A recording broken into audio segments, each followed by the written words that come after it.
O capítulo 6 de Apocalipse, enquanto processo de estudo daquilo que a gente viu lá na introdução do modelo cíclico com que o livro de Apocalipse aborda a temática comum, o capítulo 6, ele entra naquela sequência de repetições do livro de Apocalipse, quando a gente tem na abertura as 7 igrejas, e agora vamos para a segunda instância de repetição deste modelo histórico, que são os 7 selos.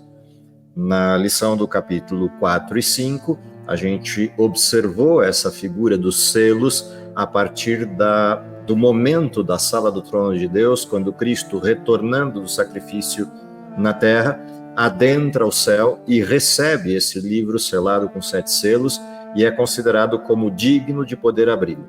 O contexto que a gente vê dessa estrutura é o contexto dessa repetição que a gente vê na estrutura do livro de Apocalipse, e, portanto, a história que vamos ver é a mesma que vimos nos outros contextos do livro, no caso do capítulo 2 e 3, que é a história do cristianismo.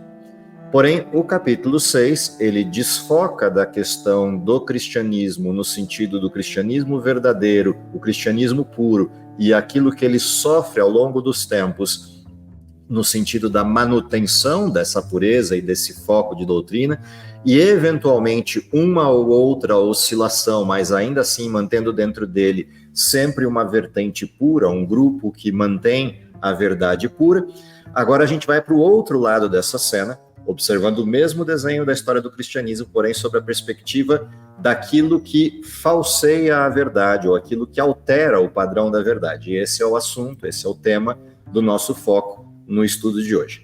Observando então essa questão específica do modelo do livro, essa questão específica dessa repetição, o que é importante a gente lembrar? Essa segunda repetição, mudando de câmera, ainda vai ter uma terceira edição, que é a edição das trombetas, ou seja, já vimos as 7 igrejas, o cristianismo puro, vamos observar os 7 selos, a adulteração da verdade, o crescimento do engano, e depois vamos voltar ainda à questão das trombetas com os juízos de Deus sobre aqueles que ou produziram engano, ou produziram perseguições, ou de alguma forma assolam o povo de Deus, e aí as trombetas aparecem como manifestação de juízo neste contexto. Entrando então no texto de hoje, que é o capítulo 6, onde essa descrição começa, onde esse desenho dos selos vai agora se desenrolando à nossa frente, vamos à percepção desse texto. O Fernando vai compartilhar para a gente vai acompanhando a introdução desse bloco, aí nos versos 1, 2 e 3 do livro. Apocalipse 6. Vi quando o Cordeiro abriu um dos 7 selos. Então ouvi uma das 4 criaturas viventes dizer com voz de trovão: Venha! Olhei, e eis que diante de mim havia um cavalo branco. O seu cavaleiro empunhava um arco, e lhe foi dada uma coroa. Então, ele saiu como vencedor e para vencer.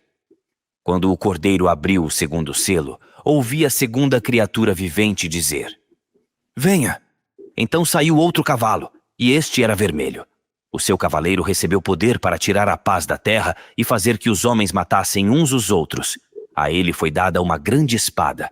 Quando o Cordeiro abriu o terceiro selo, ouvi a terceira criatura vivente dizer: Venha!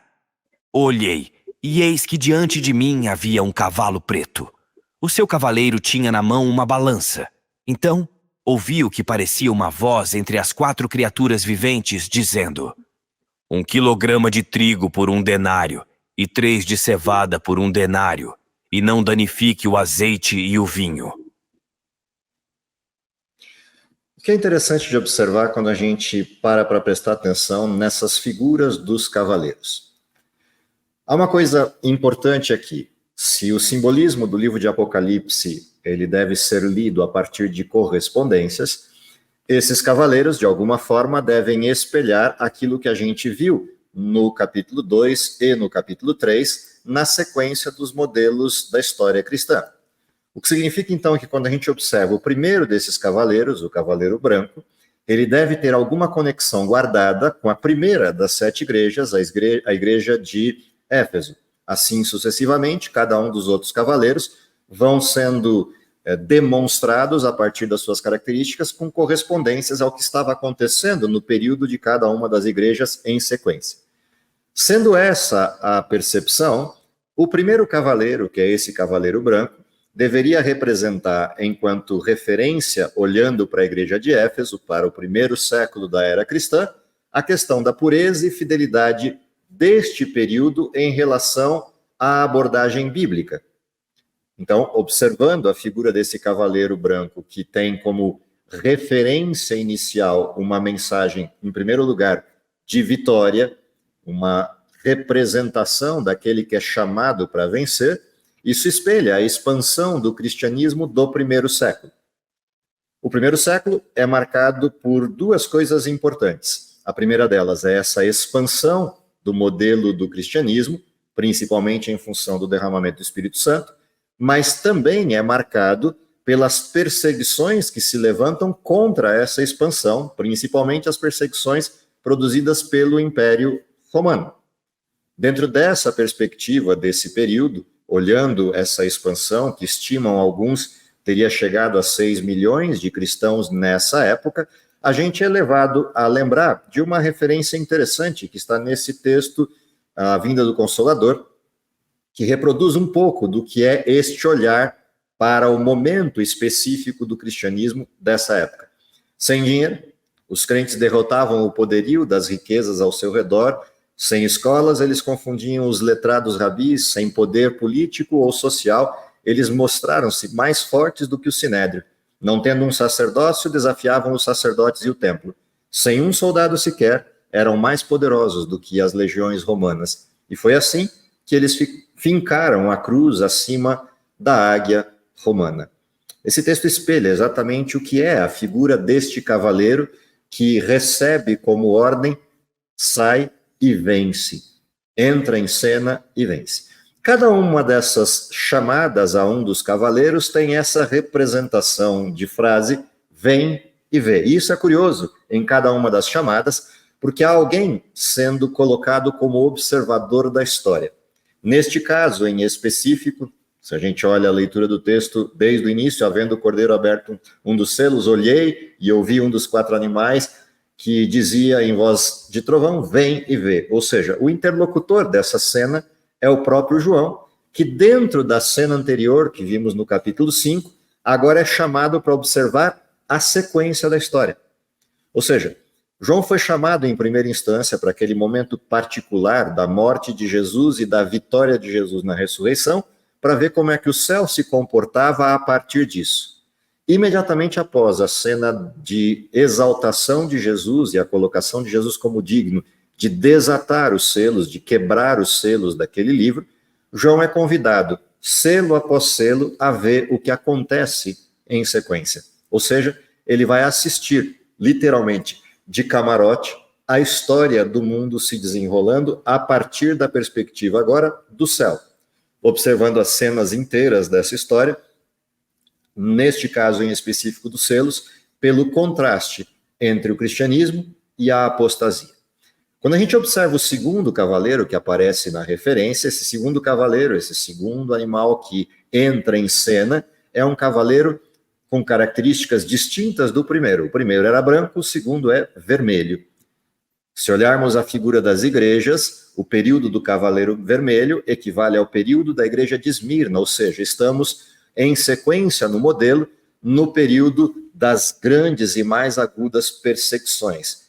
E a figura do cavaleiro vermelho, de alguma forma, espelha parte disso, enquanto o que é produto dessas perseguições. Afinal de contas, se estão sendo perseguidos, o resultado dessa perseguição é morte e sangue.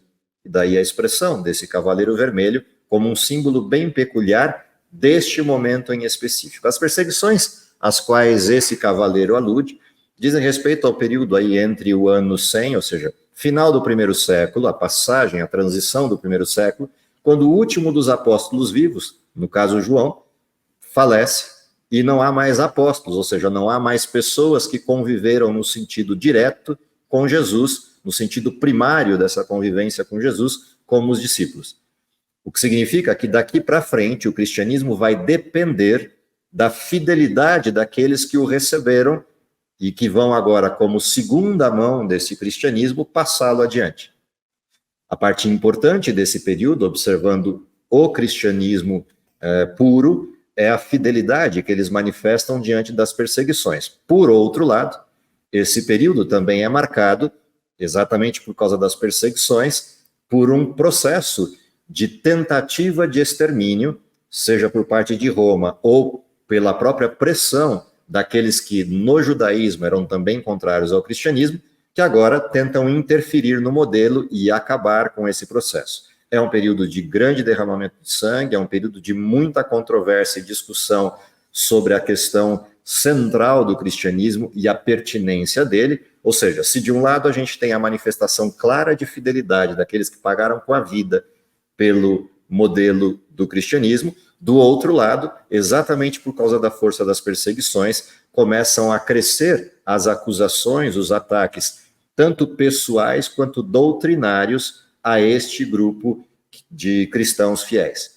Portanto, de fato, é um período de muito embate, seja nos tribunais e julgamentos que acontecem em função do cristianismo, seja nas formas variadas de acusação, com mentiras e testemunhas falsas que eram levantadas para levar esses cristãos à morte, a juízo e à morte. É bom lembrar desse período, enquanto referência histórica, que é o período dos grandes martírios no Império Romano. O palco principal desses martírios, o Coliseu, onde milhares de cristãos foram vitimados durante as perseguições. Aqui a gente tem como referência uma citação, um texto do terceiro milênio que retrata um pouco dessa história. Ou seja, o que aconteceu foi que a igreja, no seu afã, no seu entusiasmo de produzir a pregação do evangelho em larga escala, espalhando a notícia do cristianismo por todo o mundo, começa então a ampliar o número de pessoas que vão se convertendo, se batizando dentro desse processo, porém, essas pessoas não tinham o conhecimento doutrinário suficiente para entrar para o cristianismo. Muitos gregos, muitos romanos, gentios começaram a pertencer à igreja sem ter abandonado os velhos hábitos que possuíam. O que significa que, dentro do movimento cristão, começa a acontecer uma mistura, e essa é uma segunda representação interessante deste cavaleiro vermelho. Se por um lado ele tem um simbolismo direto com o martírio daqueles que permaneceram puros, do outro lado, ele começa a ser uma manifestação distinta do cavaleiro branco, que era a pureza do evangelho. Ou seja, o evangelho começa a sofrer algum tipo de acréscimo ou distorção em função, nesse primeiro momento, das próprias conversões, mas num segundo momento, ele vai começar a ampliar esse perfil de adulterações a partir do sincretismo com o Império Romano e com a cultura grega. O que a gente vai observar, se a gente olha na sequência da história, o que ocorre ao fim do período. Ou seja, no intervalo, como diz o texto aqui de citação do livro Igreja Antiga, no intervalo entre os dias dos apóstolos e a conversão de Constantino, ritos e cerimônias que nem Paulo e nem Pedro ouviram falar, silenciosamente tornaram-se comuns, alegando serem instituições divinas. Ou seja, a gente começa a observar um desenho sincrético acontecendo neste período. É o início do processo de adulteração. Então, se por um lado as perseguições intensificaram a fidelidade, por outro lado as controvérsias e a juventude, no sentido de maturidade do evangelho dos conversos desse período, produziu esse distúrbio nas crenças. Doutrinas estranhas pretendiam misturar-se com a verdade nesse tempo, e o pecado original, a trindade, a natureza de Cristo, o papel da Virgem Maria, o celibato e a autoridade da igreja serão consequências no futuro deste processo. Ou seja, aquilo que está ocorrendo como parte do modelo de transição do segundo, terceiro e início do quarto século vai resultar numa sequência de adulterações mais profundas do quinto, sexto e sétimo século para frente, que é o que a gente percebe com o próximo dos cavaleiros. O próximo dos cavaleiros, que é o Cavaleiro Preto, que simboliza a sequência desse período histórico, 313 até o início do que seria chamado de absolutismo cristão, ou o tempo agudo da Idade Média, esse período entre 313 e 538 é o período de corrupção da fé, de cristalização desses modelos diferenciados de doutrina e que passam a criar uma segunda corrente de cristianismo que vai vigir daí para frente como o cristianismo absoluto no período medieval. Então, que coisas são marcantes neste tempo? Primeira delas, além da corrupção da fé, é o crescimento de autoridade do bispado romano e o que acontece em sequência é um período de fome e miséria espiritualmente falando, ou seja, o distanciamento da verdade e a dificuldade de acesso a essa verdade, promovidos pela apostasia generalizada desse período. O que a gente percebe como alterações principais de doutrinas entre os anos 313 e os anos do século VI, 530, 538, são elementos importantes da solidez original do Evangelho que começam a cair por terra.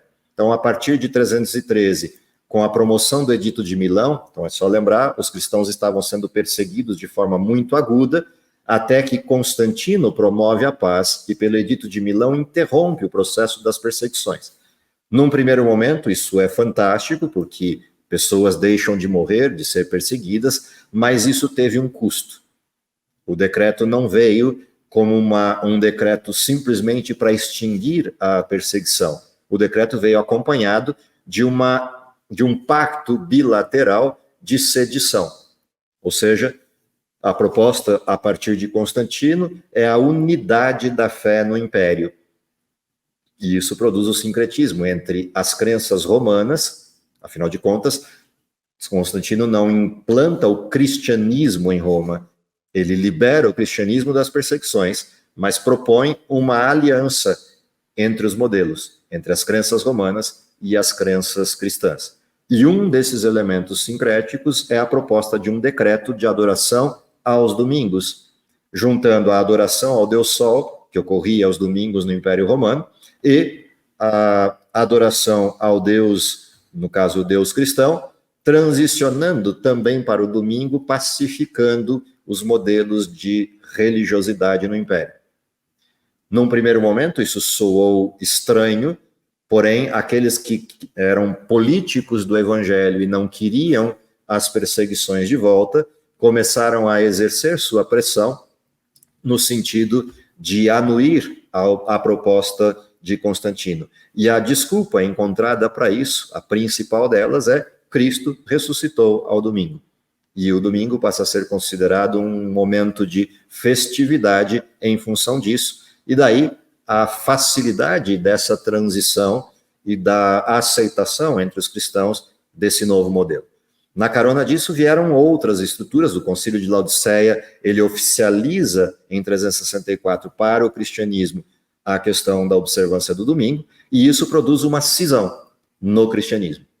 Os que insistem em dizer que a Bíblia é a regra de fé continuam a observar durante um tempo o sábado, e aqueles que se aliam ao modelo romano passam a observar o domingo, e o concílio literalmente vai produzir essa cisão. O que é curioso é que a igreja principal, ou seja, o grupo principal dos cristãos, adere ao domingo.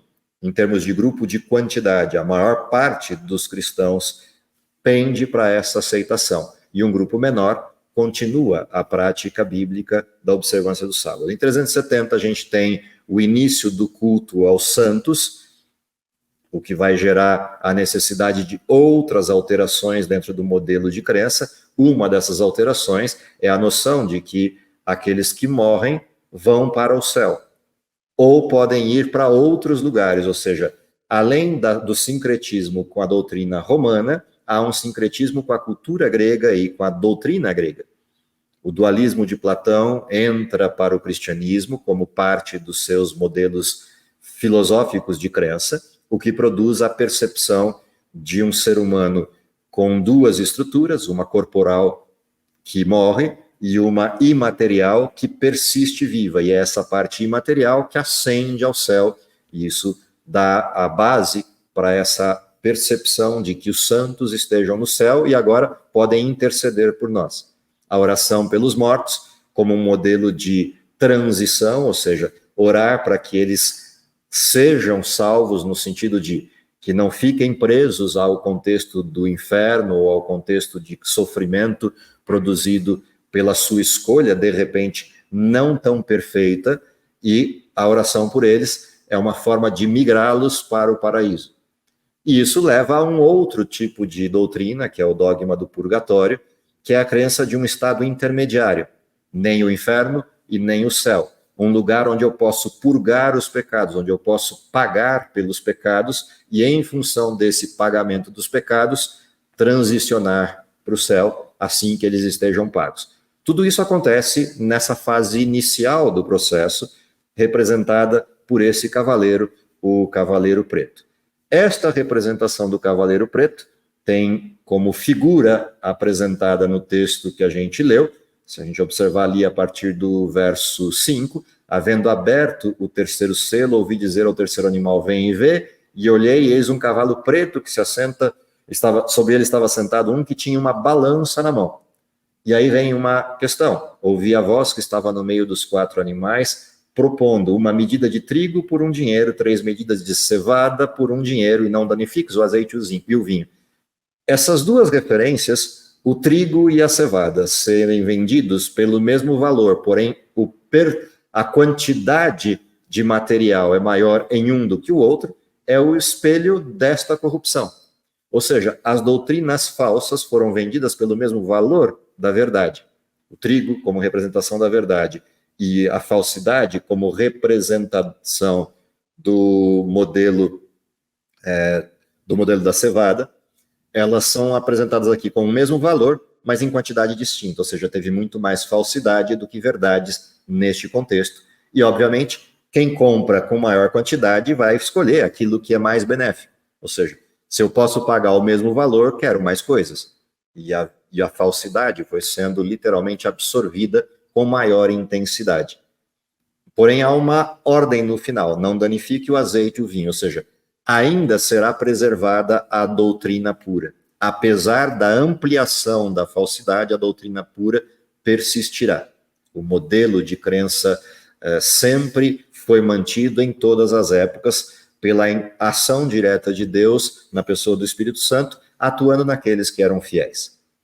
Vamos agora ao último dos cavaleiros, a sequência do texto. Fernando compartilha para a gente o 4º dos cavaleiros. Quando o cordeiro abriu o 4º selo, ouvi a voz da 4ª criatura vivente dizer: venha! Olhei, e eis que diante de mim havia um cavalo amarelo. O seu cavaleiro chamava-se Morte, e o Hades o seguia de perto. Foi-lhes dado poder sobre 1/4 da terra para matar pela espada, pela fome, por pragas e por meio dos animais selvagens da terra. Quando ele abriu o 5º selo, vi debaixo do altar as almas daqueles que haviam sido mortos por causa da palavra de Deus e do testemunho que deram. Eles clamavam em alta voz: até quando, ó soberano, santo e verdadeiro, não julgarás nem vingarás o nosso sangue dos habitantes da terra? Então a cada um deles foi dada uma veste branca e lhes foi dito que esperassem um pouco mais, até que se completasse o número dos seus conservos e irmãos que deveriam ser mortos como eles. O que é interessante nesse pedaço da história, ou seja, o que é bonito nessa transição. Esses 2 momentos, o 4º e 5º selo, mostram a intervenção de Deus de alguma forma, no sentido direto, para a preservação da verdade. O primeiro desses referenciais, o 4º selo, mostra a figura de um cavaleiro, que aqui aparece como um cavaleiro amarelo. Em outras versões que a gente olha da Bíblia, esse cavaleiro tem um aspecto acinzentado, um amarelo com uma cor acinzentada. O que representa esse cavaleiro? É uma tentativa de espelhar aquilo que é a palidez da morte. Por isso, esse cavaleiro é apresentado como apresentando a morte em primeira instância e seguido pelo Hades, ou seja, seguido pelo inferno. O que esse cavaleiro representa? Ele representa o que acontece a partir da instalação do autoritarismo ou absolutismo medieval, quando o cristianismo apostatado se torna dominante na Europa, e agora a perseguição que até então acontecia nas mãos do Império Romano, quando a gente observa a figura do Cavaleiro Vermelho, ela migra para as mãos do poder cristão.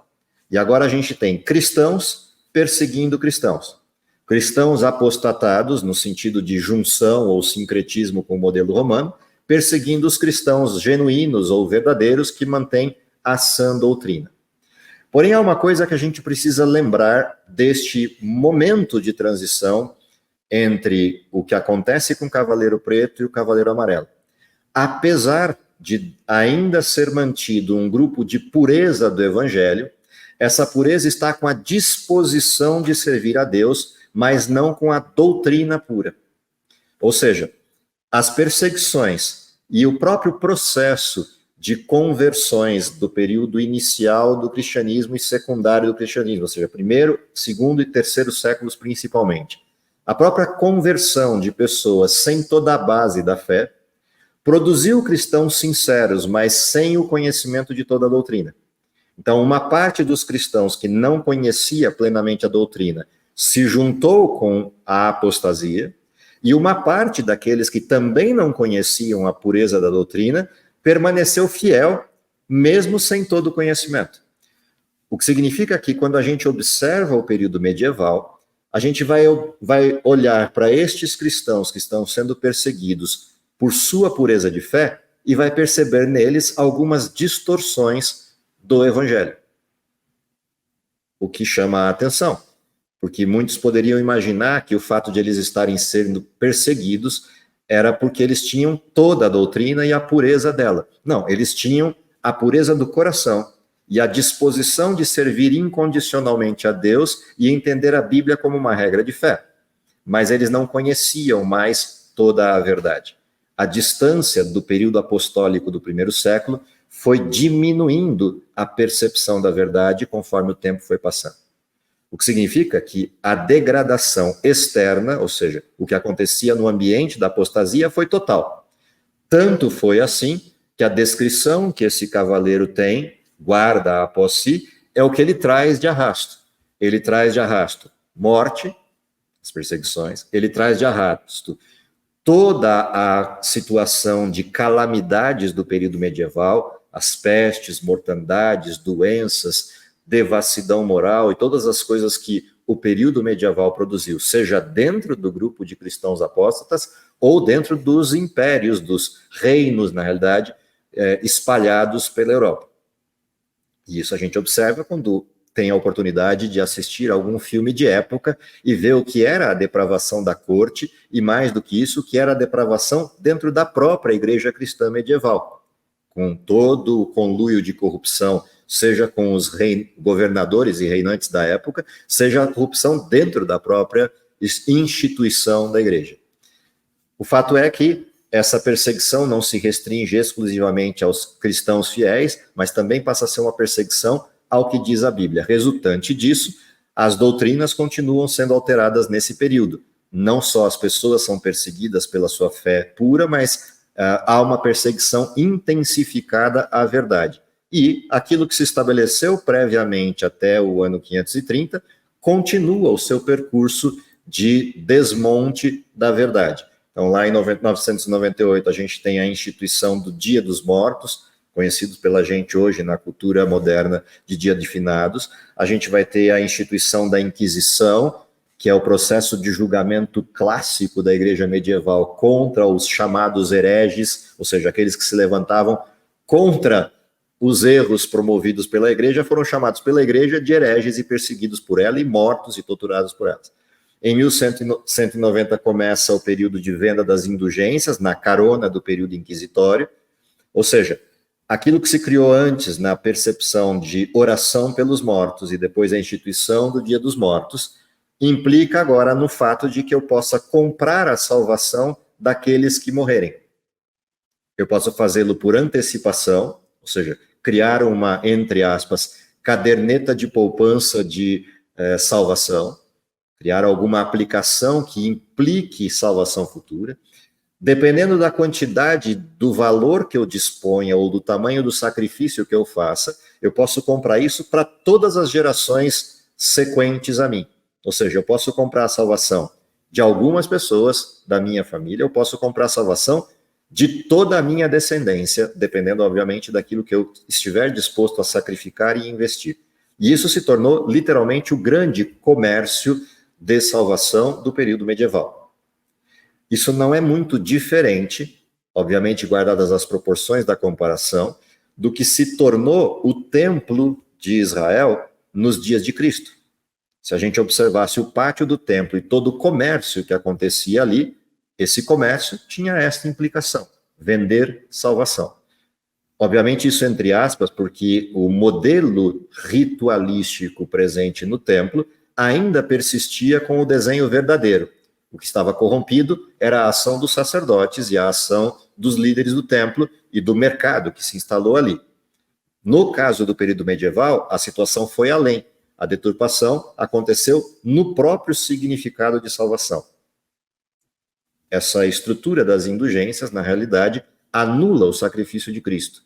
A forma de eu poder pagar pela minha salvação anula a dependência que eu tenho dos méritos ganhos por Cristo no seu processo de sacrifício, que, pela graça, deveriam ser fornecidos àquele que crê. Ou seja, há uma substituição de modelo sacrificial, algo que lembra com bastante propriedade as expressões que a gente observa no livro de Daniel, lá no capítulo 8, no capítulo 7, uma parte dele, no capítulo 8 do livro de Daniel, a maneira como essa estrutura se corrompeu. No ano de 1216, a gente tem a instituição da confissão auricular, ou seja, não só o sacrifício de Cristo é substituído e a graça é trocada pelas indulgências, mas também o modelo de confissão de pecados, que deveria ser feito a Deus, agora se transfere para seres humanos. E o perdão de pecados, que deveria ser um ato divino, agora é executado por seres humanos. E os clérigos deste período passam a ser aqueles que fornecem perdão àquele que crê. Eu confesso o meu pecado a um clérigo e ele me perdoa os pecados e me passa uma cartilha de sacrifícios que eu devo preencher enquanto ação para que o perdão aconteça. Em 1229, a gente tem a proibição da leitura da Bíblia, e por razões óbvias, afinal de contas, se as pessoas continuassem lendo a Bíblia, perceberiam que todas essas estruturas estavam equivocadas. Então, a forma mais fácil de resolver isso é tira a Bíblia da mão das pessoas, coloque uma proibição de leitura ao texto, e as pessoas perderão a referência. Em 1563, a gente vai assistir o último desses golpes, ou o mais intenso desses golpes, que é a substituição ou a realocação do lugar da Bíblia para baixo da tradição. Então, a tradição passa a ser a norma de estabelecimento religioso e a Bíblia é um livro de referência histórica, etc., mas que atende à tradição. Ou seja, a Bíblia passa a ser agora um livro cuja interpretação não é dela, a interpretação é aquela que alguém quiser dar dos que definem ou estabelecem as normas da tradição. E isso, na realidade, é a extinção da Bíblia como referência de observância, guarda ou doutrina. Por que acontece isso? E em consequência do que ocorre toda essa transição no final do bloco, ou seja, ali em 1563. Para isso, a gente é chamado a atenção à figura do quinto selo. Percebe que eu propositalmente coloquei algo que acontece em 1563, sendo que o quinto selo estabelece-se a partir de 1500, propriamente a partir de 1517. O que acontece ali? Em função de toda essa falsidade, Deus inspira pessoas que se levantem para promover a verdade outra vez, os reformadores. O mais intenso desses reformadores, Martinho Lutero, lá em 1517, começa o seu processo de desmonte dessa estrutura de falseamento. Como resultado da reforma protestante da época, a igreja reage produzindo o processo de tradição. Ou seja, a tradição é o modelo da contra-reforma. De um lado tem a reforma protestante, do outro lado a reação da igreja produzindo a contra-reforma, tirando a Bíblia de cena e colocando a tradição acima dela. O período do quinto selo, então, implica este momento de levantamento de reformas. Desde o início dela, no sentido de início clássico, Martinho Lutero, reformadores já surgiram antes disso, bem antes de 1517, mas Lutero é o clássico momento de virada dessa questão da reforma. Isso se estende até 1755, quando a gente vai ter mais uma transição no modelo. O que João vê neste momento particular da reforma?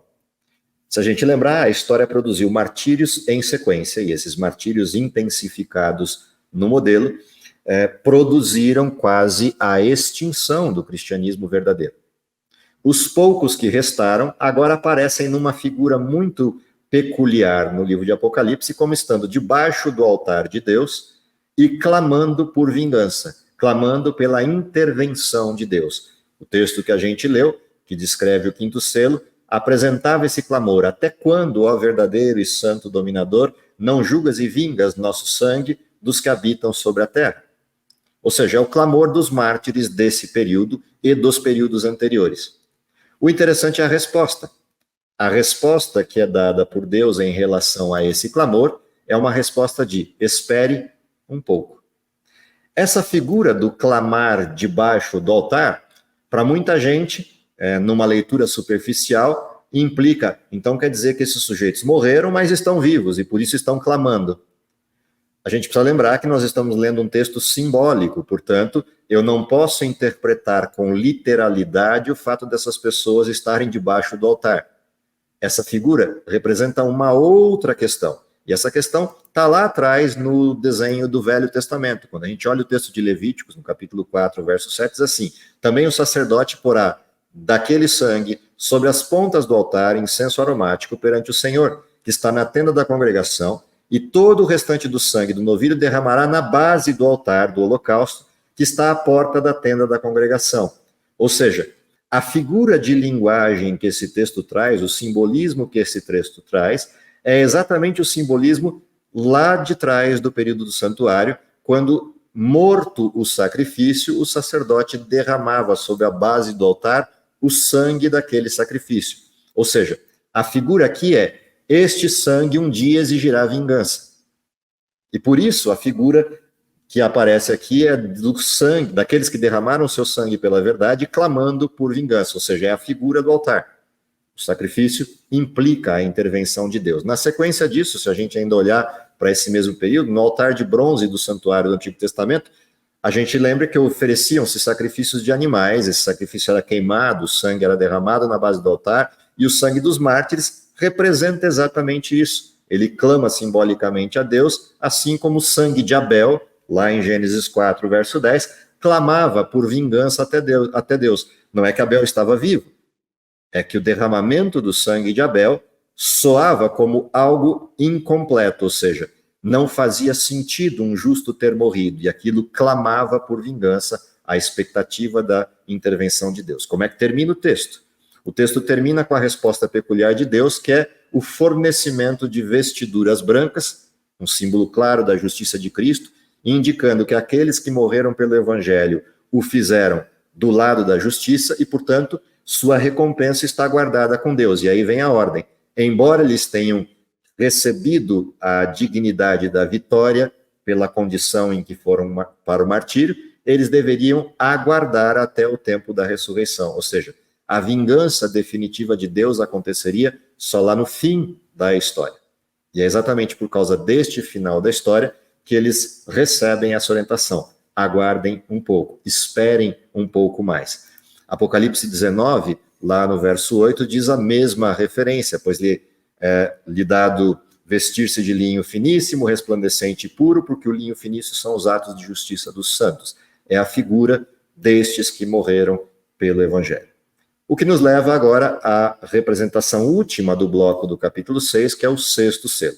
Vamos ler o restante desses textos que faltam do capítulo. O Fernando compartilha com a gente e nós voltamos com a última parte do comentário. Vi quando ele abriu o sexto selo, e eis que houve um grande terremoto. O sol ficou escuro como tecido de crina negra, toda a lua tornou-se vermelha como sangue, e as estrelas do céu caíram sobre a terra como figos verdes caem da figueira quando sacudidos por um vento forte. O céu se recolheu como se enrola um pergaminho, e todas as montanhas e ilhas foram removidas dos seus lugares. Então, os reis da terra, os príncipes, os generais, os ricos, os poderosos, todos os escravos e todos os livres esconderam-se nas cavernas e entre as rochas das montanhas. Eles gritavam às montanhas e às rochas: caiam sobre nós e escondam-nos da face daquele que está assentado no trono e da ira do Cordeiro, pois chegou o grande dia da sua ira, e quem poderá suportar?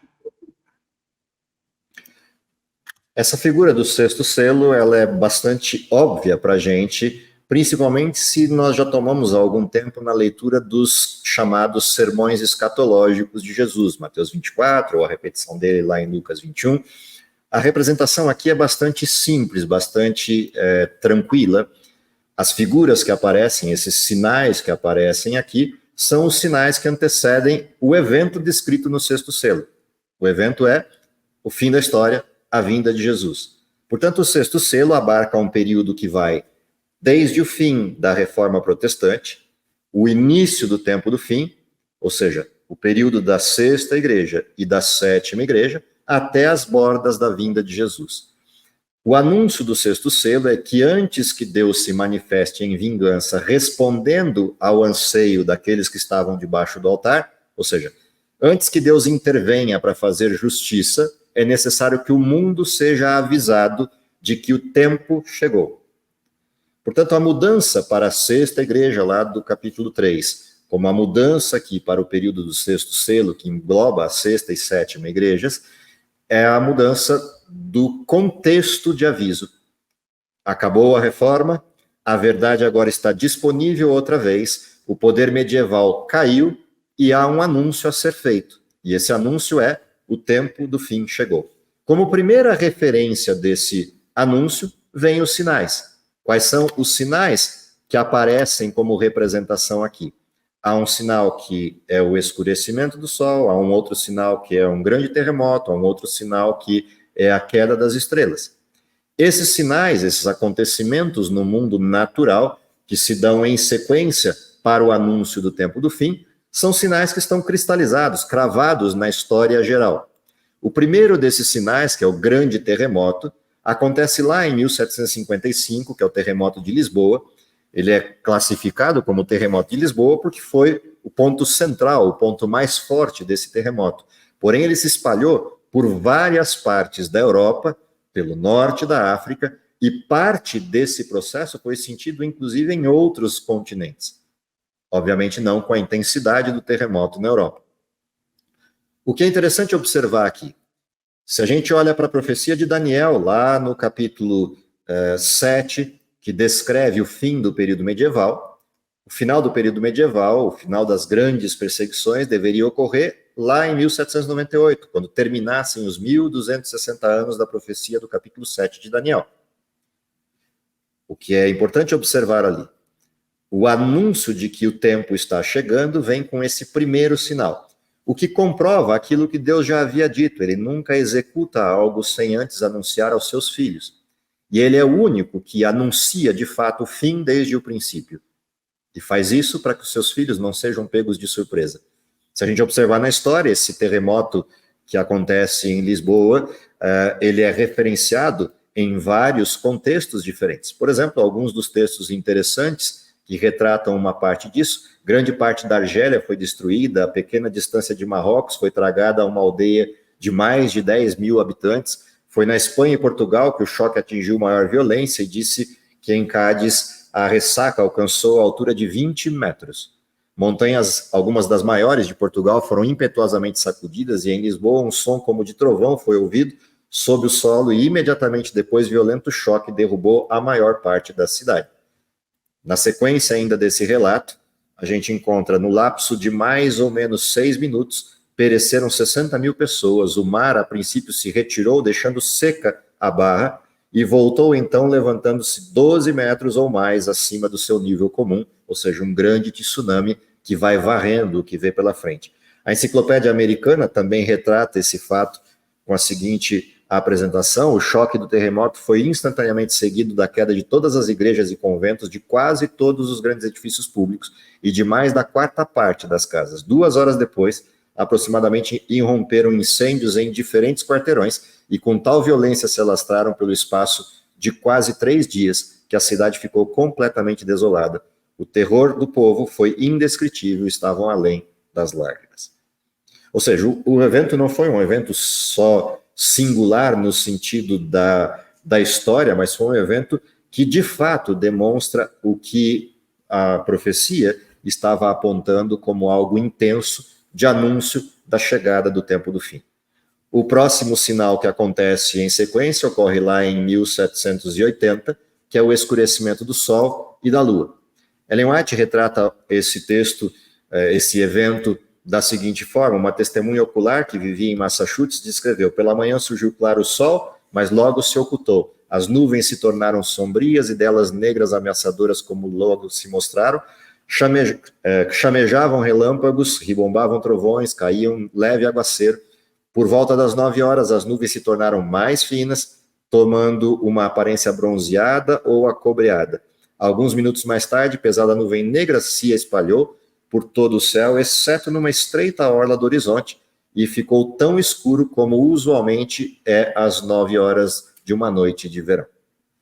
Ela ainda continua: o único ou quase único em sua espécie, pelo misterioso até agora inexplicado fenômeno que nele se verificou, foi o dia escuro de 19 de maio de 1780, de inexplicável escuridão que cobriu todo o céu e a atmosfera visíveis em Nova Inglaterra. Desde o tempo de Moisés, nenhum período de trevas e igual densidade, extensão e duração já se registrou. Ela ainda amplia isso: a extensão dessas trevas foi extraordinária, observaram-se na parte oriental de Falmouth, para o oeste atingiram a parte mais remota de Connecticut e Albany, também para o sul foram observados ao longo das costas e ao norte, até onde se estende a colonização americana. Ou seja, o evento foi singular, que se seguiu de um outro evento singular: o sol se converterá em trevas e a lua se converterá em sangue antes que venha o grande dia do Senhor.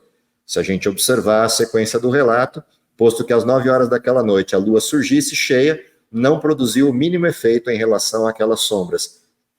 Depois da meia-noite, as trevas se desvaneceram e a lua, ao tornar-se visível, tinha a aparência de sangue. O interessante é que esse relato não está só nos textos do conflito, até porque são citações de outros textos externos, mas se você entra hoje, porque a gente tem disponibilidade fácil na internet, você encontra relatos de jornais e estruturas da época demonstrando esse fenômeno. Obviamente, alguns tentam explicar naturalmente o fenômeno como se fosse fruto de queimadas ou algo do gênero, porém até hoje persiste esse sinal ou esse evento como inexplicado. Não se tem certeza de qual foi a causa de um fenômeno de tal extensão e de tal duração. Na sequência disso, o último dos sinais que é relatado acontece em 1833, a chamada chuva de estrelas ou queda de estrelas. Esse mesmo sinal também está retratado na história, e a gente tem várias citações interessantes desse evento. Raras vezes caiu uma chuva mais densa do que caíram os meteoros em direção à Terra, leste, oeste, norte e sul, e tudo era o mesmo. Em uma palavra, o céu inteiro parecia em movimento. O espetáculo, como descreveu o diário do professor Silman, foi visto por toda a América do Norte, desde as 2 horas até pleno dia. Isso a gente encontra na citação de Devens, nos grandes acontecimentos maiores da história. Outras citações dessa mesma referência, no caso bíblico, Apocalipse 6,13 é o que traz o texto, de que as estrelas caíram pela terra como a figueira, quando abalada por vento forte, e o retrato histórico é o mesmo. Não era possível contemplar um quadro mais fiel da figueira lançando seus figos quando açoitada por um vento forte, é o que diz o The Old Countryman, no Vespertino de Portland, em 26/11/1833. Ou seja, do que se tratam todos esses eventos? O prenúncio do tempo que antecede o último evento da história, ou seja, aquilo que culminaria no início do juízo de Deus, no início do tempo do fim, até a vinda de Jesus. Outros sinais se acumulam a esses, se a gente for ler o restante dos eventos escatológicos descritos na Bíblia. Só para lembrar de alguns deles, Mateus 24 cita a questão das guerras e calamidades, Tiago 5, 1 a 18, apresenta uma tese bastante interessante, inclusive da luta entre o capital e trabalho, típica dos modelos teóricos desse período, comportamento social distorcido, na representação do texto de 2 Timóteo, e o último desses sinais, em Mateus 24, 14, que é a pregação do Evangelho. Ou seja, toda essa referência última do sexto selo nada mais é do que um aviso ao povo de Deus de que tudo que antecedeu-se a este momento da história será resolvido por Deus neste tempo. Qual é a advertência, então, que fica para quem está neste período? Como o texto termina apontando o desespero daqueles que falsearam a verdade, abandonaram a verdade, clamando aos montes e rochedos que caiam sobre eles, a advertência do último verso é: porque é vindo o grande dia de sua ira, quem é que poderá subsistir? Essa pergunta que ecoa, quem é que poderá subsistir, ela é respondida pelas pessoas que estão debaixo do altar. Todo aquele que perseverar até o fim será salvo, ou seja, aqueles que forem fiéis, ainda que paguem com a vida em períodos agudos como o da perseguição medieval, têm a vitória garantida e serão ressuscitados. E os que estiverem vivos e perseverarem até o fim serão salvos por esse Deus. Oxalá seja essa a nossa história de perseverança e fidelidade, e se for da vontade de Deus, que isso seja algo que ocorra ainda em nosso tempo. Esse, obviamente, é o desejo de todos nós dentro desse contexto, fechando o desenho do capítulo 6. Resta ainda uma última abordagem, que é o sétimo selo, mas esse não está no capítulo 6. Vamos ver um pouco mais para frente, depois de um intervalo ali no capítulo 7, que é o nosso próximo estudo na semana que vem. Deus abençoe vocês, vamos orar.